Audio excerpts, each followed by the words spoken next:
At tayong lahat ay tumayo sa pagbibigay galang sa Ebanghelyo ng Kaligtasan. Dadalhin natin maral ating beloved ordained preacher, beloved Brother Fred Ignacio.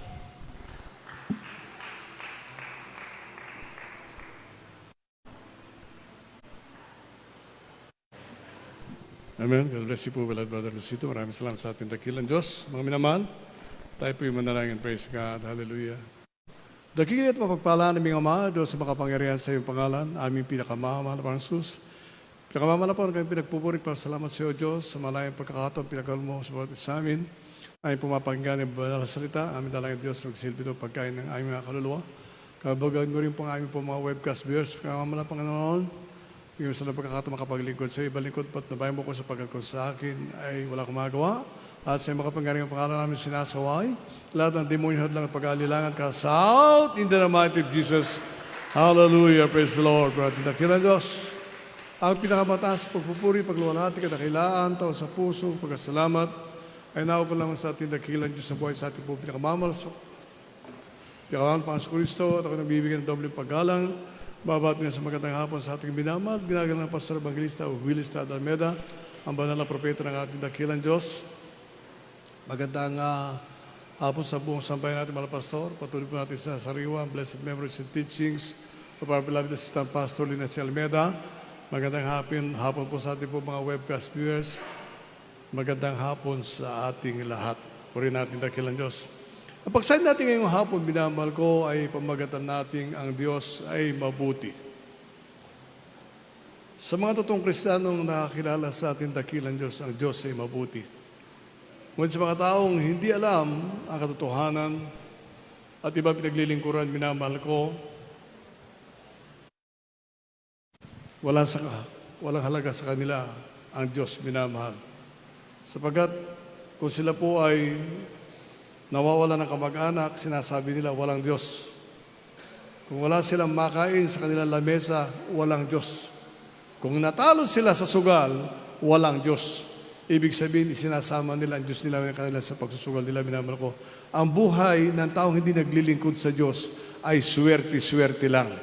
Ngunit ang totoong naglilingkod sa Diyos, minamahal ko, ang Diyos ay mabuti. Basahin po na, makapag-amen na kayo, minamahal.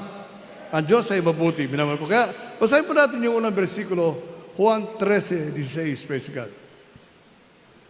Dito po sa Juan 3, talatay 16, ganito po ang pagkasulat.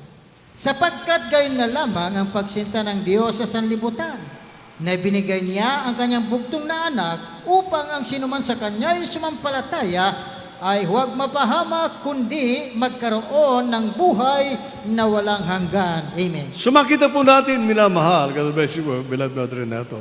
Makita po natin, minamahal mga kapatid, kung gaano kabuti ang ating dakilang Diyos. Sapagat ayaw ng Diyos, minamahal ko, na ang tao'y mapahamak. Ang nais ng Diyos, minamahal ko, dalhin lahat ng kanyang nilalang papunta ng langit. Ngunit natapon natin, minamahal ko, pinili ng tao, minamahal ko, ang gumawa ng masama. Upang, ang sabi nga po, makinabang sila, minamahal ko, sa maikling panahon na sila po ay narito sa lupa.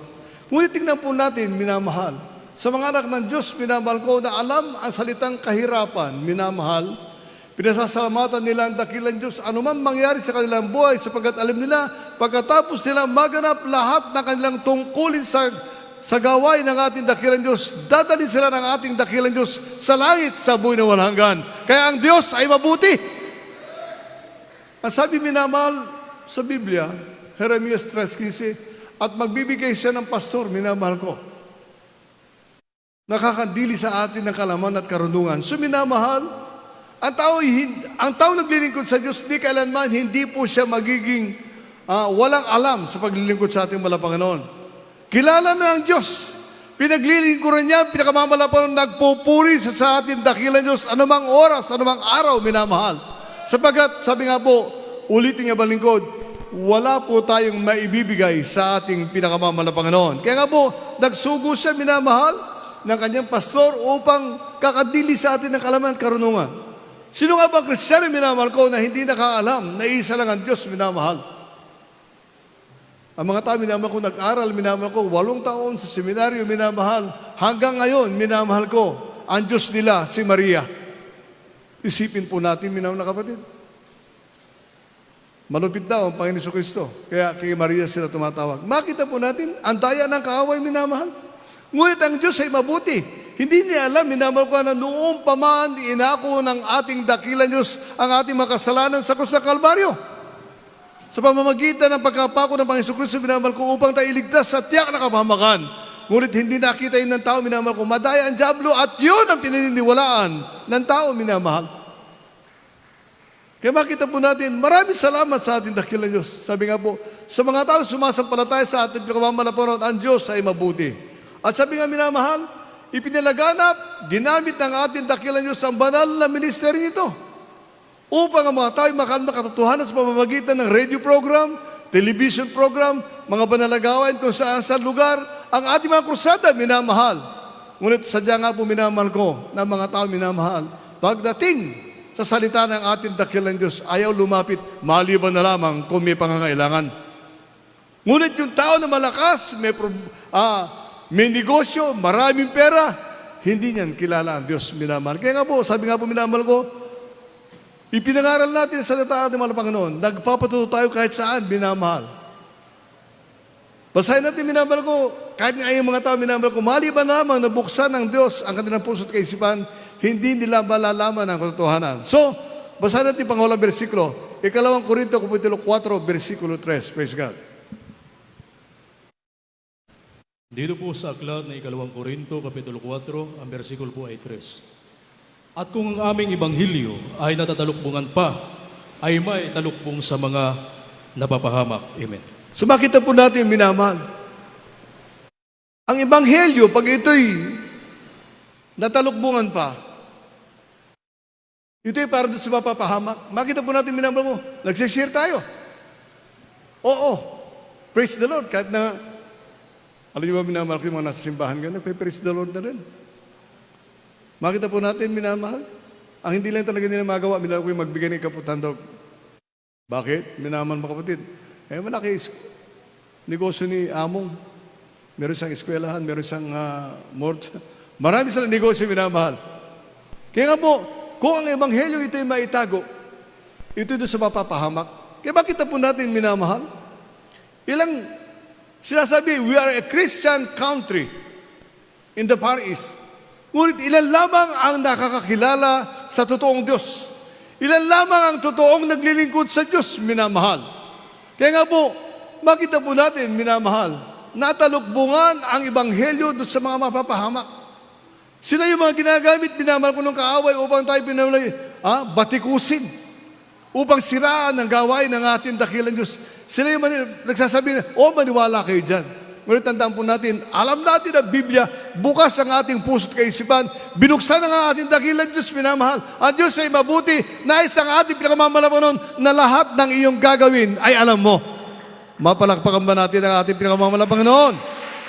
Sa makita po natin, minamahal, may mga tao minamahal ko na ayaw makinig ng ebanghelyo ng ating dakilang Diyos. Kaya mapalad ang tao kung saan dumating sa kanya ang salita ng pinakamamahal ng Panginoon. Kaya nga po, tandaan po natin, narito tayo hindi saganang sa ating sarili. Kung ikay bibigyan ng negosyo na nagkakahalaga ng milyon, maniwala ko, hindi ka pupunta ngayon, magbibigyan lang ng tithes and offering. Mas mahalaga kasi, minamahal ko, yung nakikita nila, yung Colossus 3:2, minamahal ko, hindi titingin sa mga bagay na nasa langit, kundi ang titinginan, minamahal ko, ang mga bagay dito sa lupa. Yayaman ako sa negosyo ito. Magbibigay na lang ako. Patadala ko na ng tithes and offering. Ngunit ang katotohanan, minamahal, pagdating ng oras, hindi na darating ang tithes and offering sapagkat minamahal ko, malaki na, milyon na ibibigay. Ngunit sa totoong Kristiyano, minamahal ko, nangangako, pinakamamahal ng Panginoon, pag pinagpala mo kung dumarating ang pagpapala sa akin, Panginoon, ibibigay ko lahat sa iyo sapagkat ni kailanman wala ako may babayad, wala ako may gaganti sa kabutihan ng Diyos. Sumakitan po natin, minamahal ko, mapalad ang tao na ang salita ng Diyos dumating sa kanya, sa atin, minamahal. Akala niyo, sabi nga po, sa Ilocano, bareng-bareng. Dinila lang tayo rito upang pagkatapos papalakpakin at pasayawin. Hindi, minamahal. Nasa iyo ko papalakpak ka. Nasa iyo ko sasayaw ka. Nasa iyo ko itataas mo ang iyong kamay. Minamahal. pagpupuri sa ating mga nasa iyo yun, minamahal. Ngunit tandaan po natin, minamahal, mapalad ka kung dumating ang salita ng Diyos sa iyo. Sapagkat sabi nga po, ang salita ng ating dakilang Diyos, sarado pa doon sa mapapahamak. Isaiah 55, versikulo 10 at 11, praise God. Isayas Kapitulo 55, ang talatay 10 at 11. Sapagkat kung paanong ang ulan ay lumalagpak at ang niebe ay mula sa langit at hindi bumabalik doon, kundi dinidilig ang lupa at pinasisibulan at pinatutubuan ng halaman at nagbibigay ng binhi sa maghahasik at pagkain sa mga ngain. Magiging gayon ang aking salita na lumalabas sa bibig ko. Hindi babalik sa akin na walang bunga, kundi gaganap ng kinalulugdan ko at giginhawa sa bagay na aking pinagsuguan. Sumakita po, puri natin dakilang Diyos ko, giginhawa ang tao na makapakinig na salita ng ating dakilang Diyos. So makita po natin, minamahal. Tayo ba nung araw nung dumating sa gawain ng ating dakilang Diyos? Sabi nga po, wala tayong pinagpe-pray nung araw. Hindi, pinakamamala pa noon, pagpalain mo ako. Amen po ba? Amen? Ngunit ngayon, tayo nalaman natin ang Diyos ay mapagpala. So ang panalangin po natin, pinakamamala pa noon, pagpalain mo rin po yung mga kapatid ko na hanggang ngayon naghihikaros. Pagpalain mo po ang church, pinakamamala pa noon. So makita po natin, minamahal na nagbago yung ating pong pananaw, minamahal. Alam po natin, minamahal, na pag ikay anak ng Diyos, lahat ng biyaya ng pangako ng ating pinakamamahal na Panginoon na para sa iyo, kung ikay matapat na naglilingkod, ipagkakalob ito sa iyo ng ating pinakamamahal na Panginoon. Ha? Sabi nga po, hindi papatak ang ulan sa iyo o hindi darating ang biyaya sa iyo kung hindi ka gagamitin ng ating pinakamamahal na Panginoon. Tandaan po natin yan, minamahal. Maraming nagnanasa, minamahal ko, na sila man din ipagpalain. Ang sabi ng ating pinakamamahal na Panginoon, anak ko, hindi ko bibigay sa iyo. Sapagat alam kong, pagdating ng oras, marami kang kamag-anak na darating. Ibibigay ko doon sa mga tao ng puso't kaisipan ay sagawain ko.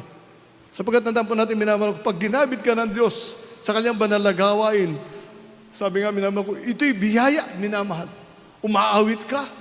Tao sa puso sa ating pinakamamahal na Panginoon, iniisip mo, kailan kayo ko pagpapalain ng pinakamamahal na Panginoon, minamahal na kapatid, ang dumalo ka lang sa gawain ng ating dakilang Diyos at mabautismo sa pangalan ng ating Panginoon Kristo ay isang napakalaki biyaya sapagkat ang pangako ng ating dakilang Diyos ay darating sa iyo.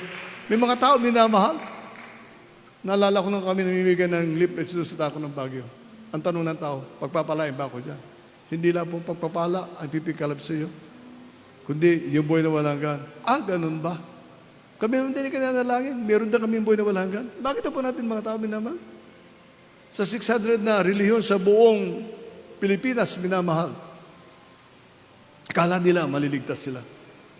Ngunit sabi nga po, iba yung Kristiyano na nakakaalam na ang Diyos ay mabuti. Tandaan po natin yan, minamahal. Hindi ka matutulog sa iyong tahanan na hindi mananalangin at magpapasalamat sa ating dakilang Diyos at pag-isip mo kinabukasan. Hindi ka pwedeng hindi lumuhod. Pagpasalamat sa Diyos sa panibagong buhay at kalakasan na ipinagkaloob sa iyo ng ating pinakamamahal na Panginoon. At alam mo, sabi nga, kahit na may pagsubok ka, kahit na susun ang iyong pagsubok, darating ang panahon, minamahal na kapatid, kung hindi ka naghimagod sa paglilingkod sa ating mahal na Panginoon, darating din ang biyaya mula sa ating dakilang Diyos. So, gaano kabuti ang pinakamahal na minamahal? Gaano kabuti, minamahal na kapatid? Kaya isipin po natin, ulitin ko, ang mapabilang ka lang na maging anak ng Diyos ay napalaking pagpapala. Kaya sabi nga po, huwag mong isipin na pinabayaan ka ng pinakamahal na Panginoon. Huwag mong isipin na ang Diyos ay malayo sa iyo. Baka ikaw ang lumalayo sa mahal na Panginoon. Baka na iba na iniisip mo sapagat ang sabi ng ating unang bersikulo, for God so loved the world. Iniibig ng ating dakilan sa buong daigdig, makita po natin. Ngunit ayaw niya mawala sa kanyang harapan yung mga tunay na naglilingkod sa kanya. Palagpakan po natin ang ating dakilang Diyos. Kaya nga po, sa panahon ito, minamahal.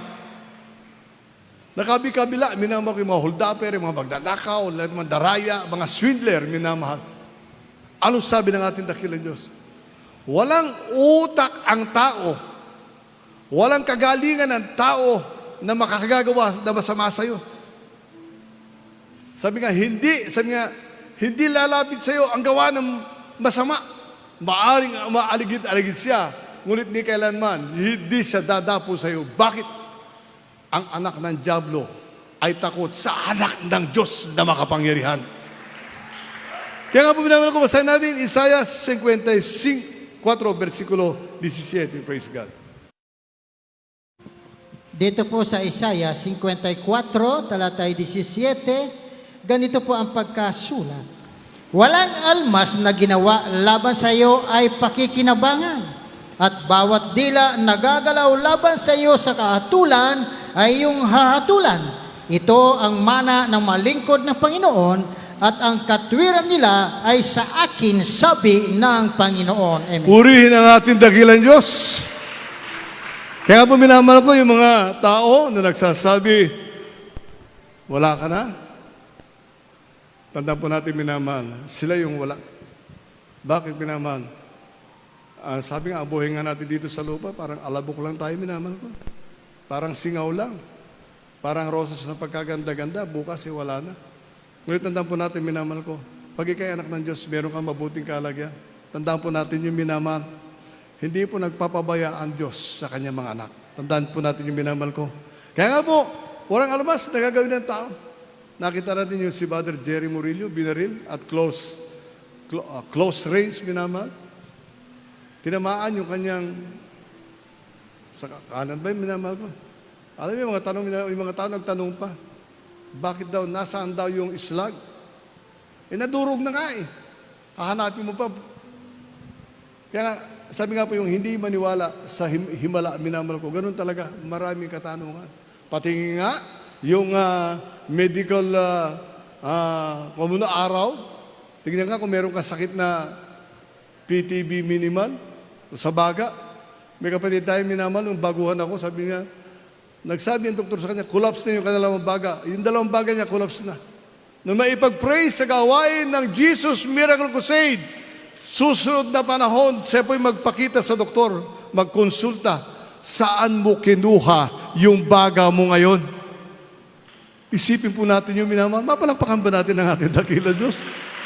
Saan ang galing yun? Sabi nga, tinitignan ng doktor, wala namang operasyon sa likod. At saka sabi nga, delikado yun, minamahal ko. Noong mga panahon na yun, 30 years ago, wala pang yung papalit doon sa aso ata, meron yun. Tatanggalin lang isang baga mo, papalitan. Lalagyan, ganoon talaga minamahal. Ngunit, nagtanong ang doktor, saan mo kinuha yung baga mo? Nung sabihin niya na ang Diyos, sa Diyos nang galing, hindi makapaniwala. Ang doktor, ang sabi niya, hanggang ngayon pala, nakita mo, doktor, may pinag-aralan, hanggang ngayon pala, may himala. Ibig sabihin sa kanila, wala nang himala. Ngunit sa atin, mga Kristiyano, araw-araw, pagdilat ng iyong mata, malakas ka, malusog ka, may himala.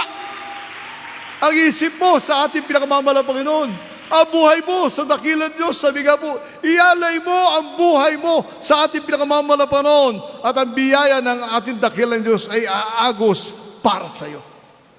Maliwanag ang Biblia, minamahal ko.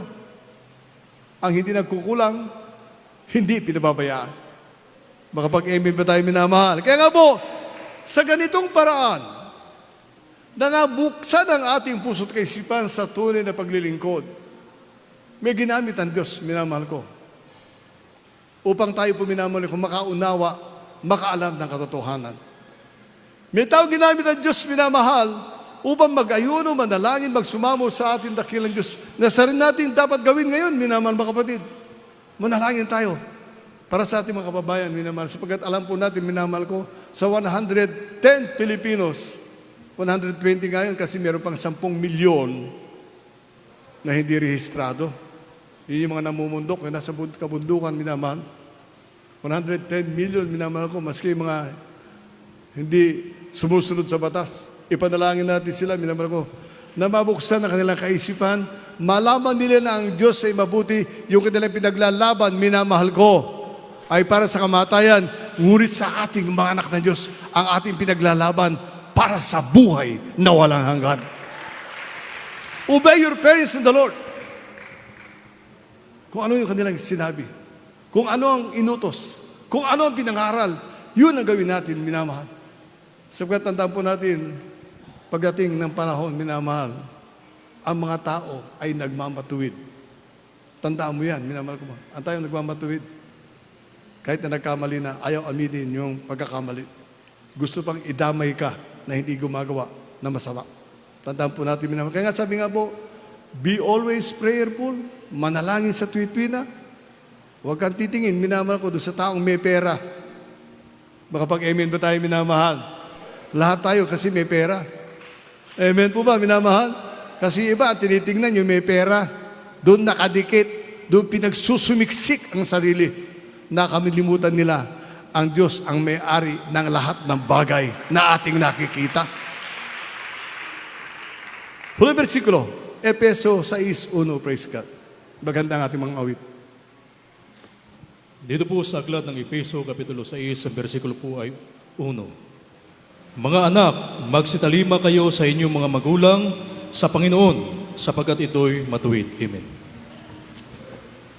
Makita po natin, minamahal. Magsitalima tayo sa ating magulang sa ating pinakamamalang Panginoon, sapagkat ito'y matuwid. Sino nga ba, minamahal ko, napahamak? Hindi ba yung hindi sumusunod sa utos? Yung ayaw pakundanganan ang warning ng propeta ng Diyos. Ayaw pakundangan, ang ibig sabihin namin ko, ayaw pakinggan, ayaw gawin. At pag naghirap na, bumabalik sa gawain. Nagpapakumbaba. Meron ngayong umalis dito, minamahal ko, ang gusto minamahal ko, dito pa rin siya. Sabi na natin, pastor, doon ka sa Mindanao, buksan mo, magbukas ng gawain. Ayaw, ang gusto, sa Metro Manila siya. Dito nga siya nasira. Burahin mo na yung kanyang pangalan na sa ginawang mali at doon sa Mindanao mag-shine up. Ayaw niya yun. So ganun, minamahal. Kaya pag ikay may magawang mabuti, may iniisip ka mabuti, gawin mo yung tama. Sapagkat ang Diyos laging nakatingin sa'yo. Ang mga anghel ng Diyos laging nakabantay sa'yo. At di kailanman, sapagkat ang Diyos ay mabuti, hindi Kanya pababayaan, hindi Kanya iiwan. Sabi nga po, kung ang Diyos na sa libutan, iwan ng kasi-ere. Ang Diyos natin na sinasamba, laging umaakap sa'yo. Bakit? Ayaw Kanyang mawala sa banal na gawain. Tumayo tayo, minamahal. Awitan natin ang ating dakilang Diyos. Awitan natin ang pinakamamahal po. Ito sa puso, minamahal. Nararamdaman nyo, mga madaling araw, lumalamig na. Huwag nawa tayong maging ganun, minamahal. Maging mainit tayo palagi.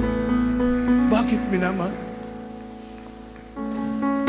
Ang Kristiyano na lalamig, biktima ng kaaway. Ang Diyos ay mabuti, hindi Kanya pababayaan. Hindi Kanya iiwan. Kaya sabi nga, kahit na patapos ang gawain, isigaw mo, ang Diyos ko ay mabuti. Ang Diyos ko ay makapangyarihan. Mahal ako ng Diyos sapagkat kilala ko siya. Lumawi tayo, mga minamahal.